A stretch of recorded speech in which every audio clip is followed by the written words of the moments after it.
Mbote papa journaliste. Tosali basanza ebele toyaka suko sangana na Lingomba ti. Particulièrement à la paroisse ya Saint-Ouen. Et vous avez moko aliboso soto ko sangana biso banso bandini.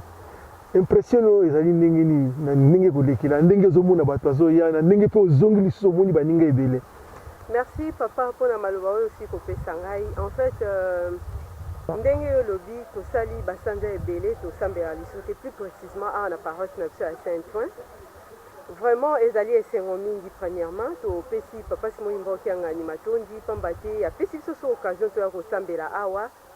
Vraiment ndenge ezala kaka premier jour, premier dimanche plutôt, il y a reprise ya Kilti na biso. Tozali ko mona maleme bato bazali ko kota.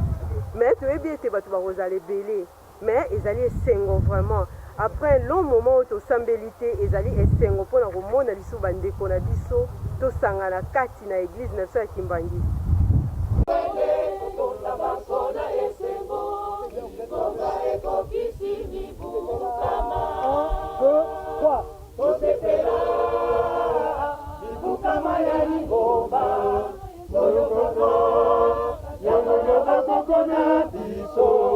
Bango bamonite batata pe bamonite biso tomoni yango tosepela bibo kama ya Lingomba totona nzambe na biso kimbangu kyangani tosepela bibo kama ya Lingomba bakoko bazelaka yango kasi bamonite balongi etumba tosepela bibo kama ya Lingomba biso baso tozala nsima ya tata Kimbangu tosepela libukama ya Lingomba toyokaka yango na bakoko na biso bango bamoni te batata pe bamonite biso tomoni yango tosepela libu kama ya Lingomba totonda nzambe na biso kimolimo molimo mosatu tosepela mibu kama ya Lingomba bakoko bazelaka yango kasi balongi tosepela mibu kama ya Lingomba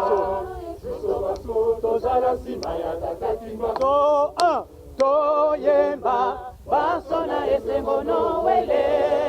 mpona kokumisa mokolo oyo ya mbotama ya Lingomba toyemba baso na esengo nowele Lingomba ya nkolo pe molimo santo ekokisi mibukama toyemba baso na esengo nowele mpona kokumisa mokolo oyo ya mbotama ya Lingomba toyemba baso na esengo nowele Lingomba ya nkolo pe molimo santo ekokisi mibukama toyemba baso na esengo nowele mpona kokumisa mokolo oyo ya mbotama ya Lingomba toyemba baso na esengo nowele Lingomba ya nkolo pe molimo santo ekokisi mibukama toyemba baso na esengo nowele mpona kokumisa mokolo oyo ya mbotama ya Lingomba toyemba baso na esengo nowele Lingomba ya nkolo pe molimo santo ekokisi mibukama toyemba baso na esengo nowele Mbote mama na biso mbote mama toli toyeba kombo na ezali nani outi na vili nini kombo nanga mama Bele Tunda Elizabeth navandaka na mboka à 150 km awa. Merci maman na mboka rete eza déjà mosika bon tolingi toyeba impression na ezali nini par rapport ya basan ebele basanja ebele oyo tosali toyanganaka lisusu te kati na Lingomba. Impression na yo ezali ndenge nini? Impression na ngai ali esengo ezali makasi po tobanda kozelaka moment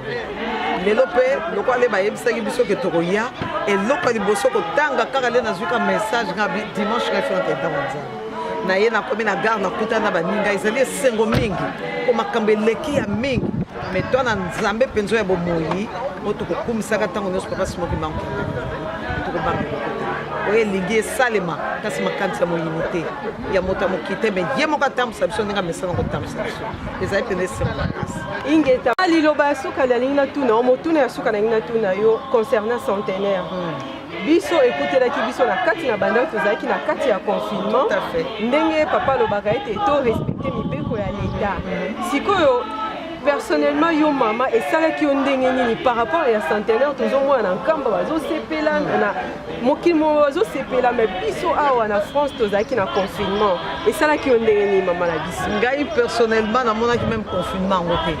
parce que naki na kati ya ndako nanga menaki na esengo à partir du moment que naki en direct avec nkamba avec la ratelki donc nakosepela nanga nakodefleka na ndako nga moko kota cuisine kota bachambre bimale esengo mpenza elaki esengo makasi centenaire talaka centenaire ndimaki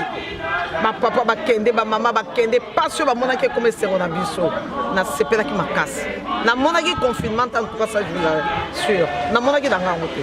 po elaki esengo toyebi ke papa lokola kuna bango baki na esengo ndenge biso nyonso toyaki esika moko merci mama totondi obodo merci bao baye te okoyebisa bango nini mpona bo baye te problème yali wana eyali moto na moto ana likambo na ye oza koyoka moto na moto ana likambo na ye yo ozali yo nga nazali ngai conception ya moto na moto mpe ezali ndenge na ndenge okoconcevoir na ndenge na yo bamosusu par manque de moyen peut mpe nzoto malamu te ya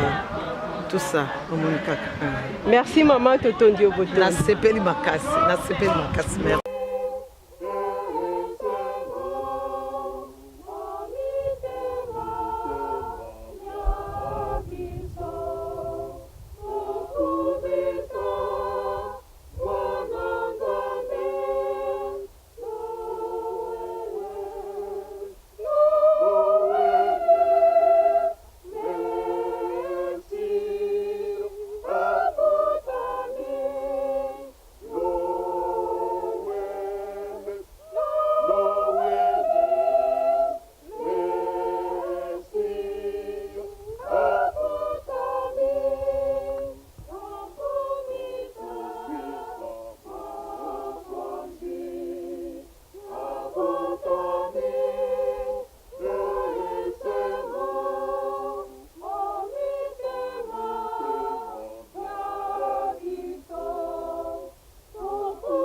Go.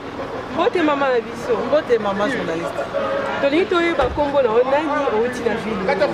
Kombo na ngai mama Fifi Kuka. Nauti na département 95 na Arnouville.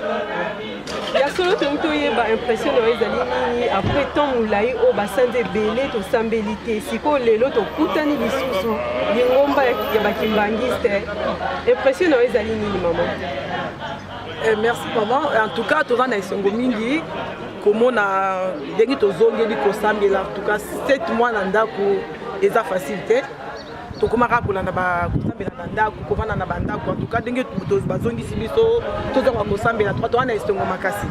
Les habitudes na biso te mais ça na ko kuta na biso ensemble pour na ko kumisa tata Nzambe tous les dimanches en tout cas na za na estongo mingi.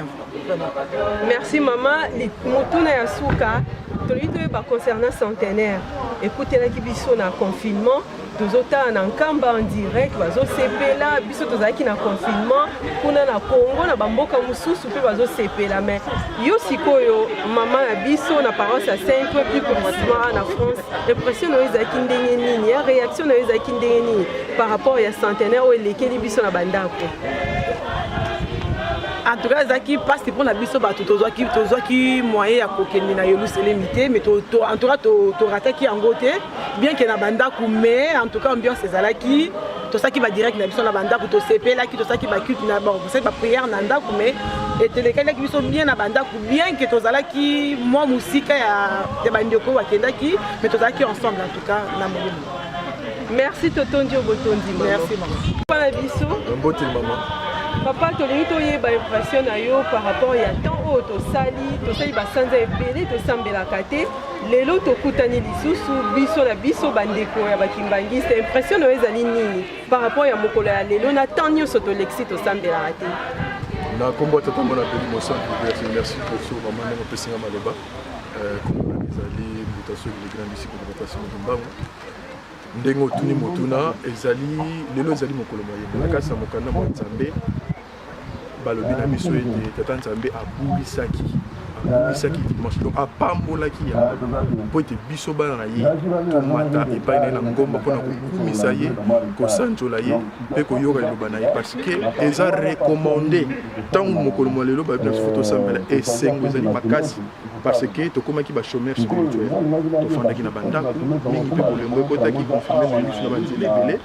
mais lelo bapesi biso mbela ete tokoka komata na ngomba tata nzambe mpona kokumisa ye ezali esengo mingi donc ezali mokolo moko lelo mpenza fale tozala ebele fo bato bazala na esengo biso nyonso tozala na esengo parce que tomonanaka te ça c'est la famille l'église kimbangi c'est une grande famille tomonanaka susu te papa toni azozwa biso na bilei papa na biso mama na biso tomonanaka susu te mais lelo tata nzambe apesi biso opportunité ya koya na kati na église mpona kokumisa ye donc mokolo mwa lelo ezali mokolo oyo ezali recommandé parce que tata nzambe asalaki 7 jours 6 jours 7e jour na ye apemaki donc 6 jours atravaillaki mais 7e jour apambolaki mpe mpona biso toyebi ke mokolo mwa dimanche ezali mokolo moko depuis na bamboka ezali mokolo oyo